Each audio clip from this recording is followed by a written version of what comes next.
¿Qué tal, hermanos? Buenos días, me da mucho gusto saludarles. Una vez más estoy aquí en su presencia. Gracias por abrirnos sus hogares para poder permitirme que platiquemos acerca de la palabra de Dios. Bien, pero antes de iniciar, ¿qué les parece si comenzamos con una oración? Y vamos a decir así: Señor y Padre, gracias te damos porque nos permites estar aquí en tu presencia. Gracias, Señor, porque estamos tocando un tema de veras que es un poco fuerte para nosotros, Señor. Cuando hablamos de sufrimiento, cuando hablamos de pruebas, siempre hay algo que nos hace que tengamos miedo. A veces no entendemos por qué pasan las cosas, por qué suceden. Y gracias, Señor, por tu palabra, porque nos permite entender claramente qué es lo que está sucediendo, qué son las cosas que están pasando, Señor. Y todo esto de veras lo damos gracias y lo pedimos como tú lo dijiste, en el nombre de tu Jesucristo, amado. Amén, Jesús. Pues muy bien, vamos hacia la segunda lección ya de este hermoso curso, que es la primera carta de Pedro, una carta muy importante, una carta muy interesante, una carta que se escribe en épocas de la persecución de la iglesia, muy ad hoc a lo que estamos viviendo. ¿Por qué? ¿Y por qué va a decir por qué ad hoc a lo que estamos viviendo? Bueno, estamos viviendo una crisis importante, es una crisis en la cual la sociedad nunca pensamos que llegaríamos a estar. Y esta crisis nos ha afectado notablemente. Créanme que lo que estamos viviendo no lo había vivido ninguna generación, ni la generación de nuestros padres, ni nuestra generación. La última vez que se tuvo una pandemia por el mundo fue una pandemia por ahí del año de 1907, que se le conoció como la gripe española, pero en realidad pues fue un virus que atacó y sí diezmó mucho a la población. Ya llevamos casi 7, 8 meses en los cuales, bueno, pues nuestra vida ha cambiado, es un hecho. Lo que estamos pasando, lo que estamos viviendo ha cambiado. La manera de trabajar, la manera de movernos, lo que le llaman la nueva normalidad, ha cambiado completamente nuestra vida. Y créanme, porque de buena mano lo sé, mucha gente se encuentra deprimida, mucha gente se encuentra confundida, mucha gente clama de alguna manera a Dios y dice, bueno, ¿qué está pasando? ¿Qué sucede? ¿Por qué está pasando todo esto? Y créanme que todas estas preguntas le pasan a alguien que está bajo sufrimiento. Como bien tocó Luis, hace 15 días nos habló de este maravilloso personaje que es el apóstol Pedro, nos dio una introducción para poder entrarnos a la carta. Y nuestro hermano Omar, en su plática de la semana pasada, nos habló acerca del sufrimiento. Ahora voy a trabajar versículo por versículo en lo que nos va a permitir a nosotros entender más acerca de todo esto. Las pruebas y el sufrimiento son algo aparejado que están dentro del vocabulario cristiano. Si así no lo entendemos, mucha gente ahora lo entiende, mucha gente ahora sufre por todo esto que está pasando y se pregunta, Señor, ¿qué está sucediendo? Lo vemos en redes sociales, lo vemos en la plática de las personas. La vida cambió y la vida ya no es lo mismo que solía ser antiguamente. Ni volverá a ser similar a lo que hemos vivido. Vivimos una nueva realidad. Pero a todo esto, ¿qué es lo que Dios quiere de nosotros? ¿Qué es lo que Dios nos está marcando? ¿Qué es lo que Dios prefiere de nosotros? Y tenía una meditación interesante respecto a esto, la voy a tocar un poquito más adelante, pero pues voy a adentrarme primero que nada antes a la carta. Quiero invitarlos a que abran su Biblia en la primera carta, en la primera epístola de Pedro, que es, curiosamente, está después del libro de Santiago, de la epístola de Santiago, de las epístolas paulinas, y cronológicamente también en ese momento así se escribieron. Más o menos se calcula que se hizo entre el año 60 y 64, 68 después de Cristo, y curiosamente está dentro de la persecución, una de las persecuciones más importantes que sufrió la iglesia cristiana, que fue durante el reinado del emperador Nerón. Dice así, el primero de los versículos, dice: Pedro, apóstol de Jesucristo a los expatriados de la dispersión, en el Ponto, en Galacia, en Capadocia, Asia y Bitinia, elegidos según la presciencia de Dios Padre en santificación del Espíritu para obedecer y ser rociados por la sangre de Jesucristo, gracia y paz os sean multiplicadas. Pedro se presenta ante estos electores, ante estos lectores que se encuentran dispersos en una zona que se le conocía como la proconsular. Nada más falta aquí que se refiere a la sexta zona, que es la zona de Cilicia, pero las demás están incluidas, que es el Ponto, Galacia, Capadocia, Asia y Bitinia. Se refiere a ellos, él se refiere como apóstol, como embajador, como persona que tiene, que es vocero de Cristo al ser un apóstol, pero también a ellos se refiere como expatriados que se encuentran en la dispersión.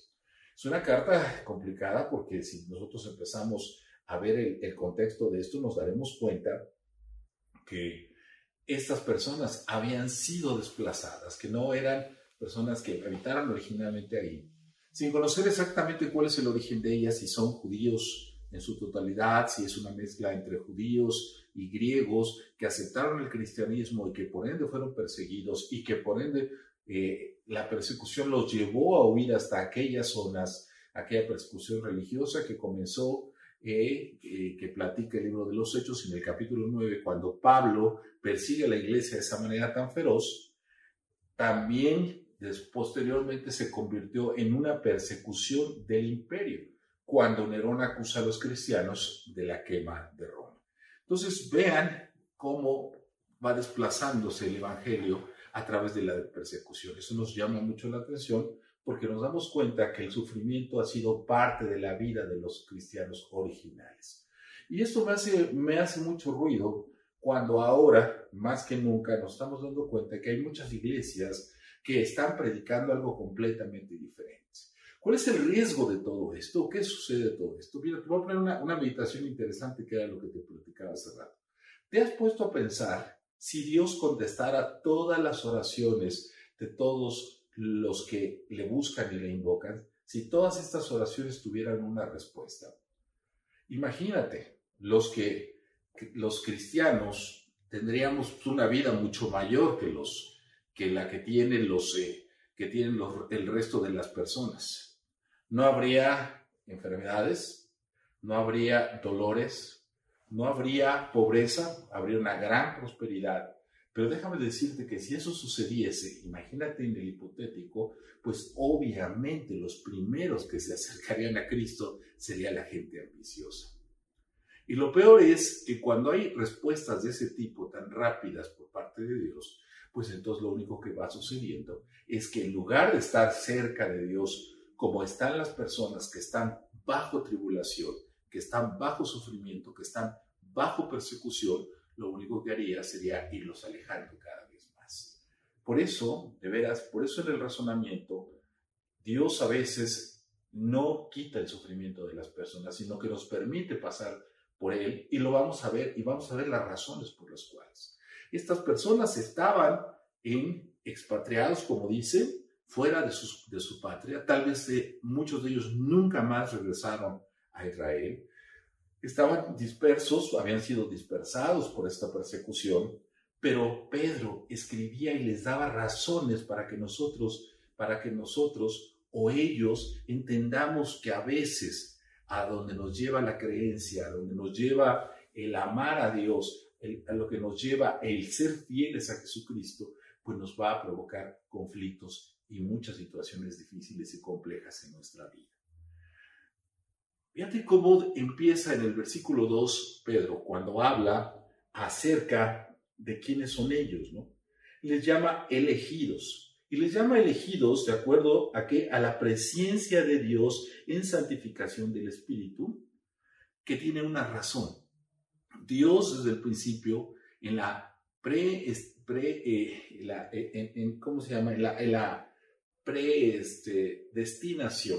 predestinación, Dios sabía de antemano quiénes serían esas personas que estarían haciendo su voluntad y que fueran perseguidas precisamente por hacer pública su fe.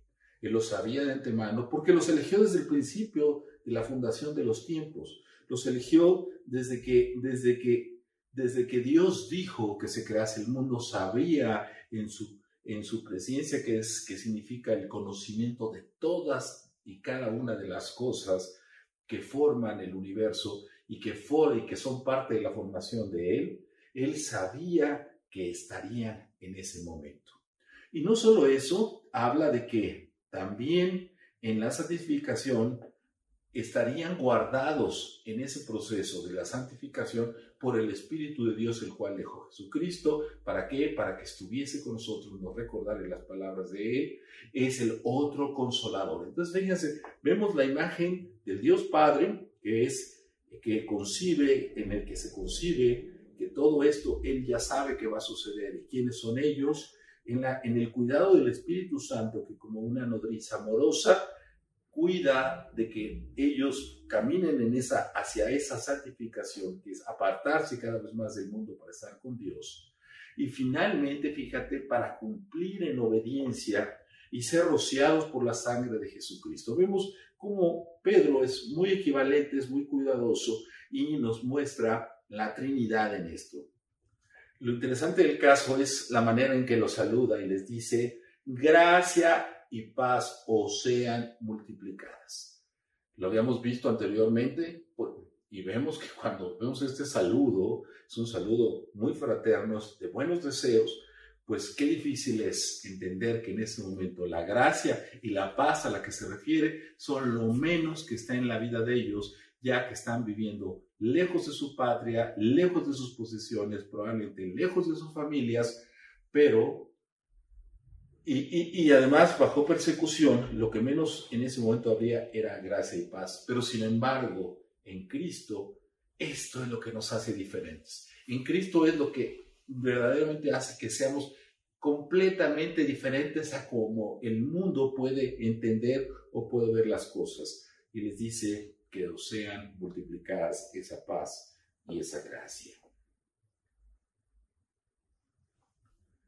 Como vemos entonces, es una carta que nos empieza a mostrar, y les empieza a mostrar a ellos, les empieza a alentar, les empieza a llevar, que deban entender que lo que están viviendo tiene un propósito, que lo que están viviendo es porque Dios ha querido para ellos apartarlos cada vez más para Él, y que toda esta situación va siendo cada vez más complicada, pero que cada vez más complicada, la fortaleza de Dios, la fuerza de Dios y el Espíritu de Dios va siendo más fuerte también en sus vidas. ¿Y qué vemos con esto, ¿no? ¿Qué entendemos con esto? Si vemos aquí también que en todo esto, en toda esta situación, vemos la independencia de la acción de Dios en nuestras vidas. No vemos que sea el hombre quien decide, porque todavía a estos tiempos no hay quien decida que quiero sufrir de manera masoquista por algo, no. Cuando has decidido seguir una fe, en ese momento, entonces viene esa persecución de forma natural por el mundo, por el enemigo, por la sociedad y por todos aquellos que te ven diferente en ese sentido. ¿Qué entendemos esto? Bueno, pues en todo esto no existe un mérito del hombre, todo viene por Dios, todo lo entendemos por Dios. Y dice Efesios 2:8, dice, porque por gracia sois salvos por medio de la fe, y esto no de vosotros, pues es don de Dios. Esto me encanta y lo entiendo así, porque lo que les está diciendo a ellos, no se preocupen, la salvación de ustedes, la decisión de ustedes, el ser seleccionados por mí, el saber que ustedes estarían ahí, no se le debe a ustedes, sino es completamente un don de Dios, el cual lo da de forma fortuita, sin esperar que tengamos algo a cambio de Él, porque todo lo que podríamos darle no tiene ningún valor para eso. Entonces la salvación es el punto medular para que ellos puedan resistir, puedan aguantar todo este sufrimiento al que están llevando en este momento. Cuando hablamos de expatriados, finalmente podemos entender también para con nosotros que nuestra nacionalidad no está aquí en México, no está en Estados Unidos, no está en América. La nacionalidad de los cristianos es muy clara, la nacionalidad de los cristianos está en los cielos. Como dice la palabra de Dios, somos embajadores en esta tierra. Y todo lo que nosotros hacemos o dejemos de hacer no es para la gracia de este mundo, sino lo hacemos para la gracia y honra de Dios. Como dice la palabra de Dios, hace tesoros en el cielo, donde Elohim y Elohim no se corrompen, como decía nuestro Señor Jesucristo. Entonces, todo esto vemos que lo que le importa a Pedro establecer aquí es la garantía de la salvación y a su vez es la perseveración de la fe. Vamos entonces a entender a través de estos 6 versículos que nos faltan, cuál es la garantía que nosotros, qué protección nos da Dios a través de la prueba en nuestro camino hacia llegar hasta el final de los tiempos, hasta su venida, porque acuérdense que todavía lo que tenemos que recorrer va a ser en 2 sentidos. El primer sentido sería entonces llegar hasta cuando nuestro Señor Jesucristo nos arrebate y nos lleve, o cuando el Señor Jesucristo nos pida a cuentas. ¿Ok? ¿Correcto?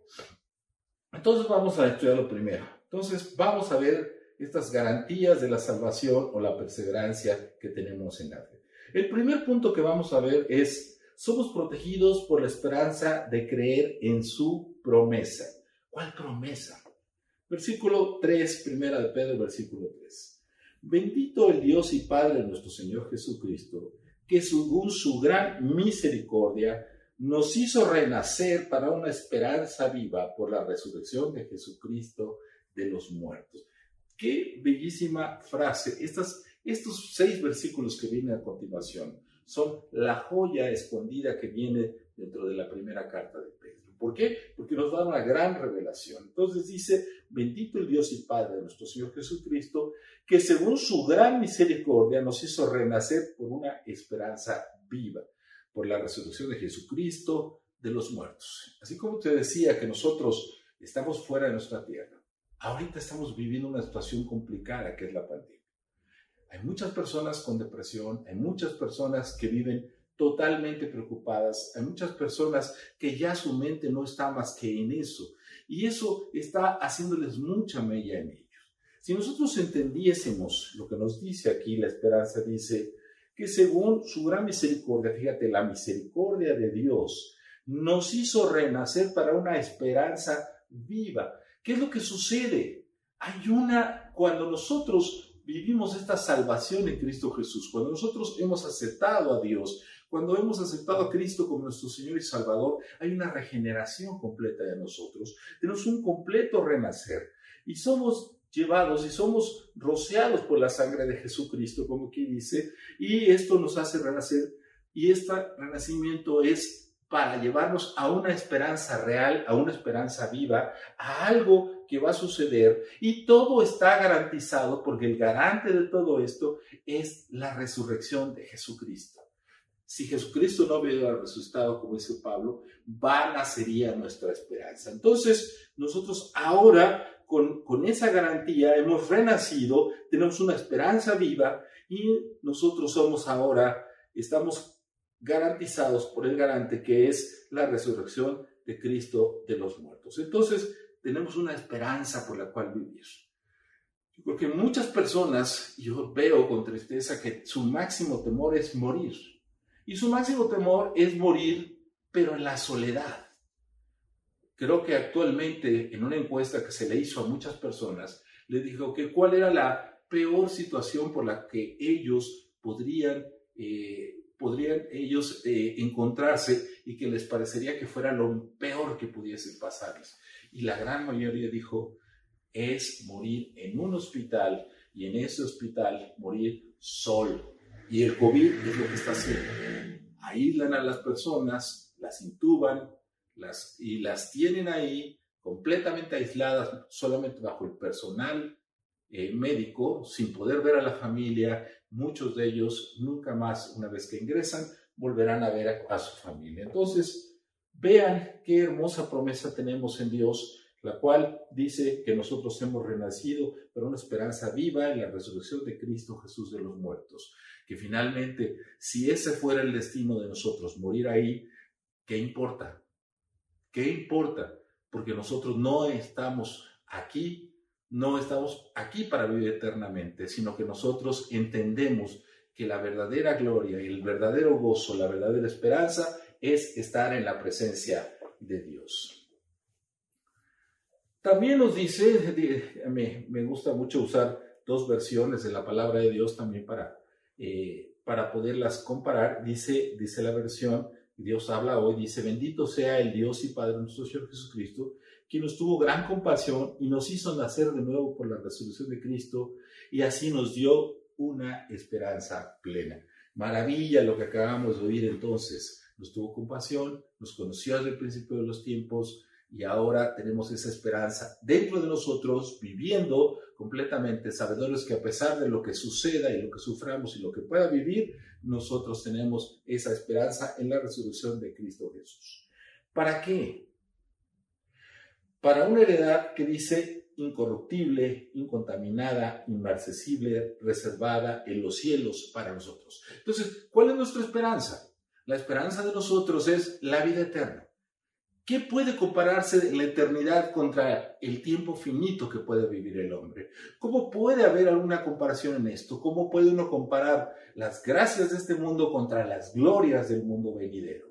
No hace pocas semanas estudiábamos en los temas escatológicos, en los temas finales, la llegada de la Nueva Jerusalén. Y veíamos todas esas joyas, esas maravillas que narra la palabra de Dios respecto a esa ciudad que será la capital de todo. Ya no habrá más. Ya no habrá más primer cielo, segundo cielo, tercer cielo. Todo será el tercer cielo. Y la presencia de Dios estará en todos lados. Y el Cordero estará también presente en todos lados. Y viviremos esa presencia. Entonces vemos que esta herencia de la cual nosotros somos partícipes es algo que no se corrompe, es algo que no se contamina, es algo que no se marchita, es algo que siempre estará en nuestra presencia. Entonces, maravilla de veras para nosotros. Dice la versión Dios habla hoy, dice, de recibir una herencia que Dios tiene guardada para nosotros en el cielo, herencia que no se arruina, no se destruye, ni pierde ningún valor. Lo decía Jesucristo, lo decía hace rato, hacer tesoros en el cielo, donde ni el hollín ni el orín corrompen ni destruyen. Y todo eso es lo que nosotros tenemos que pensar. Yo creo que es tiempo en este momento, en esta pandemia, que muchos piensen que Dios quiere algo de ellos, que Dios quiere que despierte a todo lo que están viviendo y entiendan que deben depender de Dios. Es una de las cosas que aprendemos aquí. Dice Efesios es precioso, y dice en Efesios capítulo 1, versículos del 3 al 7, vamos a leerlo, dice: bendito sea el Dios y Padre de nuestro Señor Jesucristo, que nos bendijo con toda bendición espiritual en los lugares celestiales en Cristo. Es la misma, si se fijan ustedes, utiliza la misma retórica Pedro y Pablo, utilizan exactamente lo mismo. La bendición de Dios, bendito sea el Dios y Padre de nuestro Señor Jesucristo, que nos bendijo. Pero fíjense la diferencia, que nos bendijo con toda bendición espiritual en lugares celestiales en Cristo. Entonces, cuando dice, Señor, bendíceme en la tierra, en realidad nos damos cuenta que Él está preparando el lugar para nosotros, como lo dijo en Juan 14, voy y me iré y prepararé el lugar para ustedes, para que donde yo estoy, vosotros también estéis. Él está allá preparando el lugar para nosotros, para prepararnos en esas bendiciones en los lugares celestiales, como nos ha marcado. Y fíjese cómo confirma lo que dice Pedro. Dice, Efesios capítulo 1, versículo 4, dice: según nos escogió en Él antes de la fundación del mundo, para que fuésemos santos y sin mancha delante de Él. Entonces, mucho de lo que vivimos, mucho de estas pruebas, mucho de este sufrimiento, mucho de lo que nos sucede, es para que nosotros mantengamos puesta la visión en Jesucristo. Decía Pablo, varias veces le he rogado que me lo quite, pero bástame su gracia, porque su poder se perfecciona en mi debilidad. Y así debe ser. El poder de Dios se perfecciona cuando nosotros somos débiles, cuando entendemos que hay debilidad en nosotros, cuando empezamos a dejar el ego y dejamos morir al ego en nuestra personalidad. Dice el versículo 5 de Efesios 1:5, dice: en amor habiéndonos predestinado para ser adoptados hijos suyos por medio de Jesucristo, según el afecto de su voluntad, según el puro afecto de su voluntad. No hay en ningún sentido que nosotros hagamos cosas para buscar la gracia de Dios. No hay ningún sentido en que nosotros hagamos cosas pensando que agradamos a Dios. Nosotros tenemos que aprender a escuchar la voz de Dios. ¿Para qué? Para que con la voz de Dios nosotros hagamos las cosas que Él nos pide, que no serían para salvación, sino serían para poder nosotros ir caminando en la vida cristiana, tal como Dios lo ha querido y lo ha propuesto desde el principio de los tiempos. Para la alabanza de la gloria de su gracia, la cual nos hizo aceptos en el amado, en quien tenemos redención por la sangre, el perdón de los pecados, según la riqueza de su gloria. Dice el versículo 13, en él también vosotros, habiendo oído la palabra de verdad, el evangelio de vuestra salvación, y habiendo creído en él, fuiste sellados con el Espíritu Santo de la promesa. ¿Qué mayor certeza, qué mayor seguridad en la prueba que cuando nosotros pasemos por ella, entendamos que Dios nos ha sellado con el Espíritu de Dios, con las arras? Ramón es en el griego la palabra, y es la fianza o es la garantía. Entonces el Espíritu Santo dio esa garantía a nosotros, la tenemos, nosotros estamos sellados con ello, de que nosotros estaremos en la presencia de Dios y que ahí estaremos para siempre. Dice el 14, corroborando lo que les digo, que es las arras de nuestra herencia hasta la redención de la posesión adquirida por alabanza de su gloria. Fíjense, somos ya esto ya el Espíritu Santo, cuando nosotros aceptamos a Cristo Jesús, el Espíritu Santo nos sella con las arras, y esas arras es la garantía es la garantía con la cual nosotros decimos, llegaremos hasta ese momento en la presencia de Jesucristo, cuando sea el arrebatamiento del mismo. Somos protegidos por el poder de Dios. Es otra de las cosas que entendamos. Entonces vimos en principio que somos protegidos por la esperanza de la promesa, somos protegidos por el poder de Dios, dice el versículo 5. Dice que sois guardados por el poder de Dios mediante la fe para alcanzar la salvación que está preparada para ser manifestada en el tiempo postrero. Cuando las personas dudan de su salvación, cuando las personas piensan que por alguna cosa que hicieron, algo indebido, algo que no pudieron controlar su naturaleza, muchas personas dicen, no, es que Dios ya no me quiere, es que Dios me ha separado, es que Dios ya no está conmigo. Déjame decirte algo. Él es fiel. Él es poderoso. Él nos perdona. Si hay en nosotros ese arrepentimiento de corazón. Y la salvación, si está en nuestra vida, esa salvación no se pierde. Y lo dice aquí claramente en el versículo 5, porque sois guardados por el poder de Dios mediante la fe. ¿Quién nos va a guardar desde este momento en que estamos y que aceptamos a Cristo hasta que estemos en la presencia de Él? ¿Quién es el que nos va a guardar? ¿Quién nos va a mantener con vida? ¿Quién nos va a mantener vigentes ante Dios? Pues es el mismo Dios quien nos ha prometido a través de su promesa que seremos guardados por el poder. Y esto mediante la fe que nosotros tenemos y que hemos creído y que tenemos para creer en Él. Y esa fe, ¿para qué? Para alcanzar la salvación, y esa salvación está preparada para que sea manifestada ¿cuándo? En el tiempo futuro. Entonces tienes dos formas de saber si la salvación existe. Yo le preguntaba a la otra persona, oye, dime en físico, ¿cómo puedo saber si tengo la salvación? Me preguntó alguien, y la respuesta es muy simple. Una, que en este momento venga el Señor y nos arrebate y seamos arrebatados y transformados, como dice Primera de Tesalonicenses, o que tú mueras y despiertes ya en la presencia de Dios antes de que sea tu cuerpo transformado. Esa es la única manera. Pero ¿cómo nosotros, por qué estamos tan seguros? ¿Por qué confiamos en ello? Por la promesa que dice aquí, por esta promesa por la que somos guardados por el poder de Dios, para fe, para alcanzar salvación que está preparada desde el tiempo venidero. Qué cosa tan hermosa, ¿no? Maravillosa.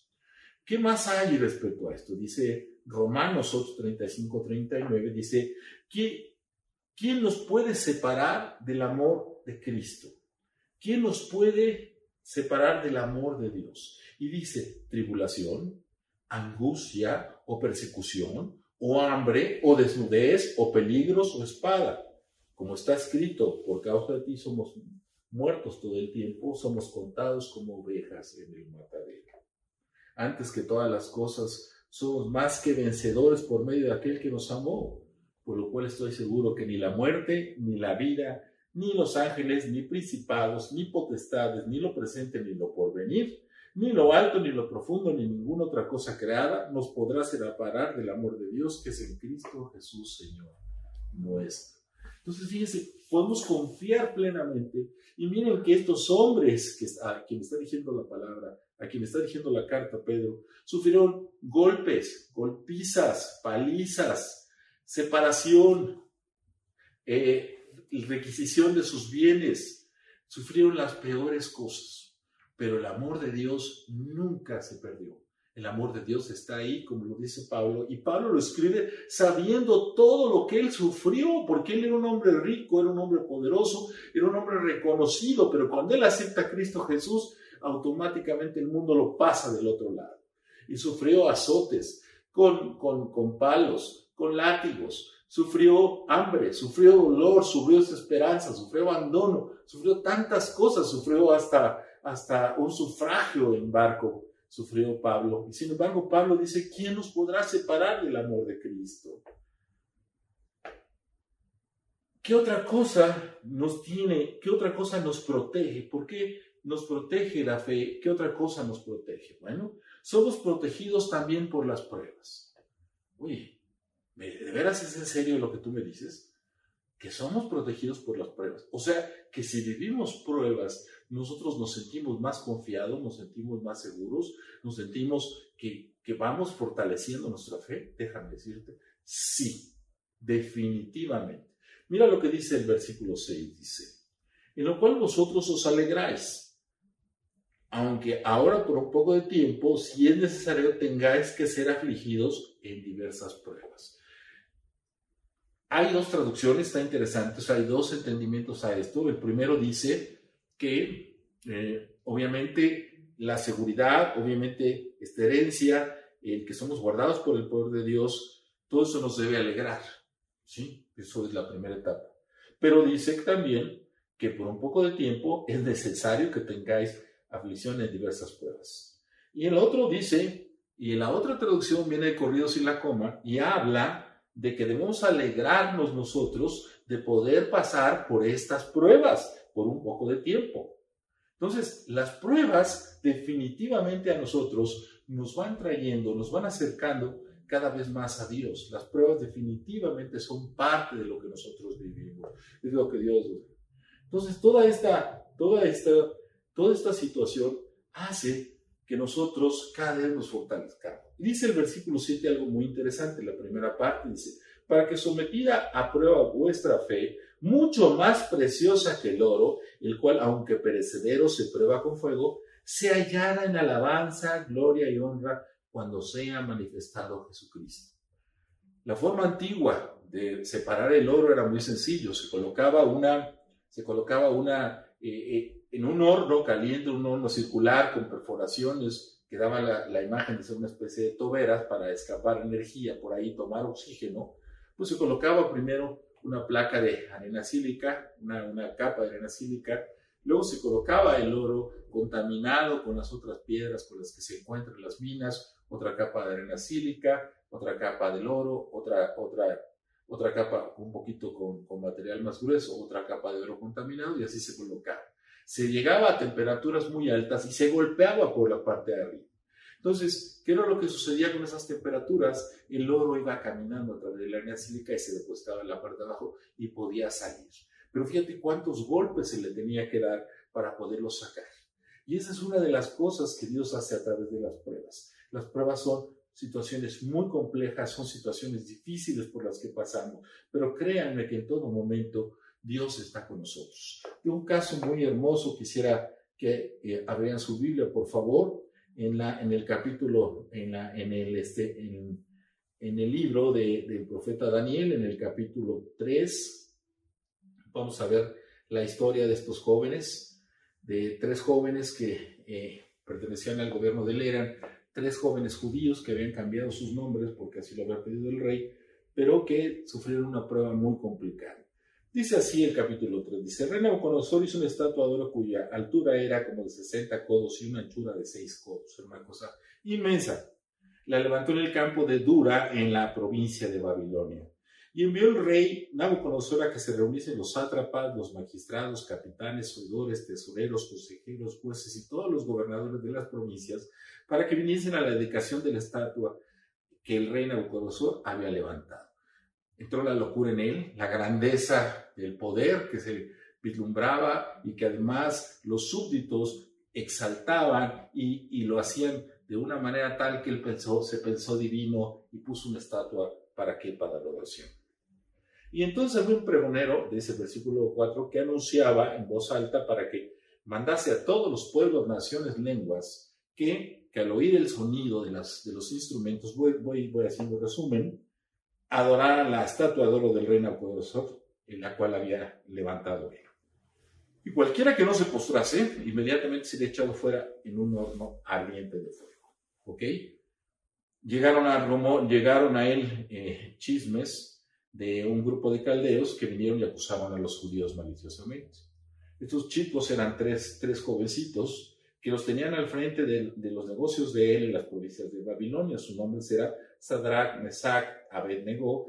Y estos varones, oh rey, le dijeron, no te han respetado y no adoran tus dioses ni adoran la estatua de oro que había levantado. Fíjense la situación tan complicada para ellos. Entonces Nabucodonosor les dijo con ira y con enojo que los trajesen, y al instante fueron traídos estos varones delante de él.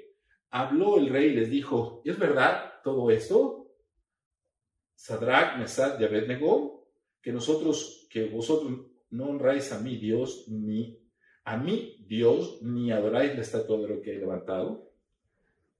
Y ellos respondieron al rey, no es necesario que te respondamos sobre este asunto.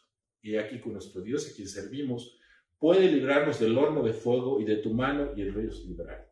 Imagínense la reacción del rey cuando oyó esto, esta falta tan tremenda. Entonces mandó que se calentase 7 veces más a lo que estaba el fuego, y era tal el fuego que los hombres que aventaron a los jóvenes dentro de él se quemaron en el momento que se acercaron a dejarlos. Y ellos cayeron atados dentro del interior del hogar de aquel horno ardiente. Entonces el rey se espantó y se levantó personalmente y dijo a su consejo, ¿no echaron a 3 varones atados dentro del fuego? Y ellos respondieron al rey, ¿es verdad, oh rey? Y él le dijo, he aquí, yo veo 4 varones sueltos que paseaban en medio del fuego, sin sufrir ningún daño, y el aspecto del cuarto es semejante al Hijo de los dioses, al Hijo de Dios. Entonces Nabucodonosor se acercó a la puerta del horno de fuego ardiendo y dijo, jóvenes, Sadrach, Mesach y Abednego, siervos de Dios Altísimo, siervos del Dios Altísimo, salid y venid. Entonces los jóvenes salieron del medio del fuego. Y se juntaron los sátrapas, los gobernadores, los capitanes y consejeros del rey para mirar a estos varones. Como el fuego no había tenido poder alguno sobre sus cuerpos, ni aun el cabello de sus cabezas, se habían quemado, sus ropas estaban intactas y ni siquiera fuego tenían. Entonces Nabucodonosor dijo, bendito el Dios de ellos, de estos jóvenes, quien envió su ángel y libró a sus siervos que confiaron en él y no cumplieron el edicto del rey y entregaron sus cuerpos antes de servir y adorar a otro Dios que no fuese su Dios. Fíjense qué interesante sucede. Una gran prueba para ellos. Es una prueba muy difícil, es una prueba de vida o muerte. No lo veamos como una historia de niños, es una historia dramática, de sumo dramatismo. Y estos jóvenes decidieron, preferimos morir a que a adorar a un Dios diferente. Y le dijeron todavía con gran confianza, creemos en nuestro Dios y Él nos librará de esto. 3 opciones pudieron haber sucedido. La primera, que Dios hubiese dicho, no entra en el horno de fuego. A lo mejor en la oración, ellos le dicen, Señor, por favor hágase tu voluntad, y la voluntad de Dios es una, no entrar al horno de fuego. Puede ser una opción. Mucha gente es lo que dice: yo, Señor, no quiero entrar a una prueba, no quiero sufrir, no quiero salir de cáncer. Por favor, que la prueba del cáncer que me hicieron salga negativa. ¿Ok? Esa es parte de la prueba. Segunda opción, que Dios diga: sí, sí pasa a esta enorme prueba. Y son echados dentro de él. ¿Ok? Ahí pueden pasar dos situaciones, que sería la segunda y la tercera opción. En este caso, las dos opciones sí pasan a la prueba, están dentro de la prueba. La primera opción es que Dios los libre, como los libró en este caso. Bajó el ángel de Jehová, estuvo ahí. Los teólogos dicen que es Jesucristo, y podemos entender que sí, porque él hacía apariciones súbitas. Tenemos varios pasajes en el Antiguo Testamento que lo marcan. Y ahí está ese ángel, lo puede haber sido un ángel protector, ahí estuvo y los guardó en el momento difícil. Tercera opción, que hubieran muerto quemados dentro de esto. Esas son las pruebas, esas son las situaciones complejas. Tal vez tú, por ejemplo, hoy estás enfermo de cáncer o estás enfermo de COVID y la prueba dio que estás positivo y que tienes un gran problema para respirar. Tu capacidad respiratoria ha disminuido. La primera es: Señor, líbrame de esto. A lo mejor no sales positivo, a lo mejor con quedarte en tu casa es suficiente y hasta ahí queda tu prueba. Pero si no es eso, a lo mejor tienes que ir a un hospital y tienes que ser entubado y ahí tienes que pasar días. Ahí a lo mejor Dios dice, trabaja contigo y dice: bueno, va a haber más tiempo para ti, te necesito todavía en la tierra, y a lo mejor tú libras la prueba allí. Pero ¿qué pasaría en la tercera opción? ¿Qué pasaría si Dios tomase tu vida? Para nosotros, como cristianos, entendemos claramente que las pruebas son para que nosotros crezcamos. Si Dios decide tomar tu vida, gloria a Dios. Finalmente debemos entender que no somos ciudadanos de aquí. Pero si Dios decide que vas adelante con esto, es un momento importante para meditar sobre las cosas que están sucediendo. Es un momento importante para dar gracias a Dios por esta situación que ha parado tu vida. ¿Por qué? Porque la vida ya no va a ser la misma para ti a partir de ese momento. Y eso es lo que tenemos que entender. Las pruebas nos fortalecen. Las pruebas nos van llevando de la mano. Las pruebas nos van fortaleciendo. Si no te sientes fuerte en la fe, pídele a Dios que te pruebe. Pídele a Dios que te traiga pruebas a tu vida y que traiga ese sufrimiento. No que tú lo busques, porque no somos masoquistas ni creemos en la expiación. Claro que no estamos hablando de esto. Estamos hablando de las pruebas que Dios pone para fortalecerte. Y créeme que son muy dolorosas muchas veces, o la mayoría de ellas. Pero si no podemos crecer, no avanzamos, ¿sí? Vamos a seguir hacia adelante. Decía Santiago, sabiendo que las pruebas de vuestra fe, dice Santiago 1:3, dice: sabiendo que las pruebas de vuestra fe producen paciencia.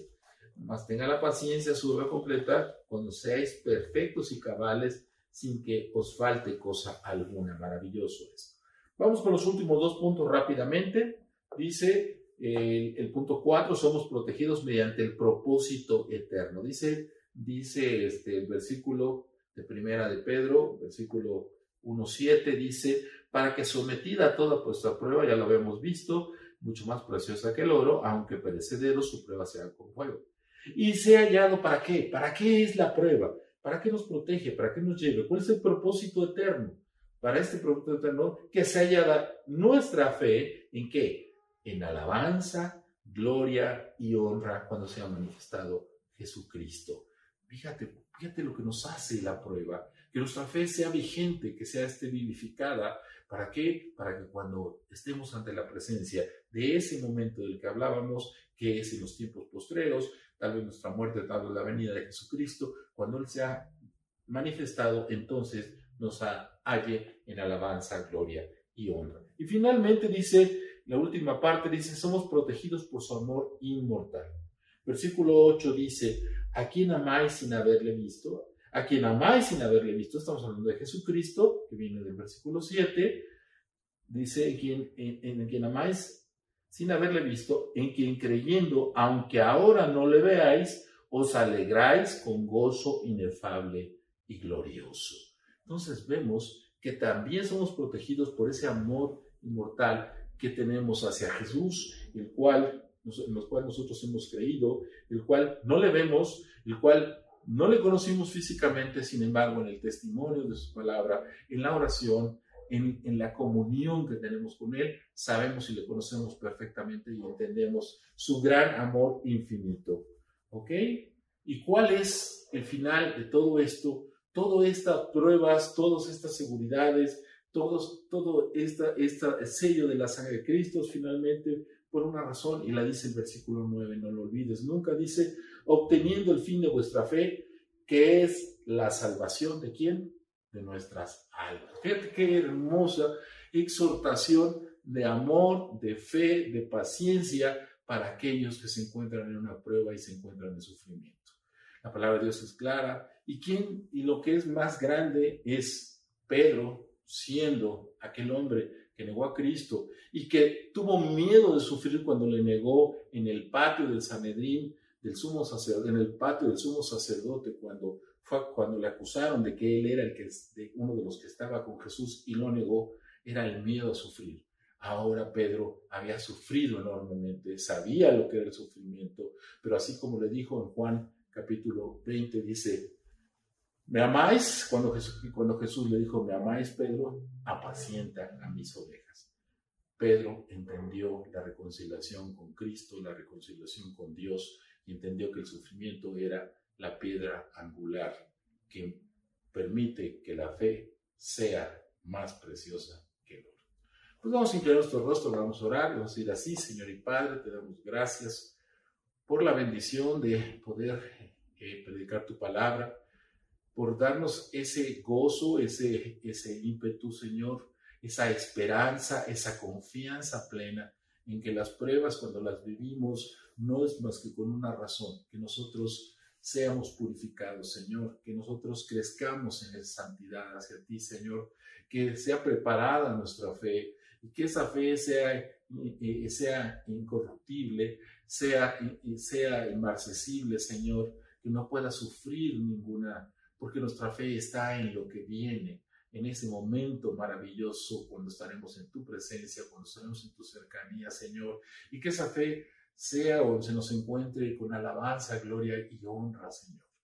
Gracias por todo ello y te pedimos que nos bendigas en el dulce nombre de tu Jesucristo, amado. Amén, Jesús.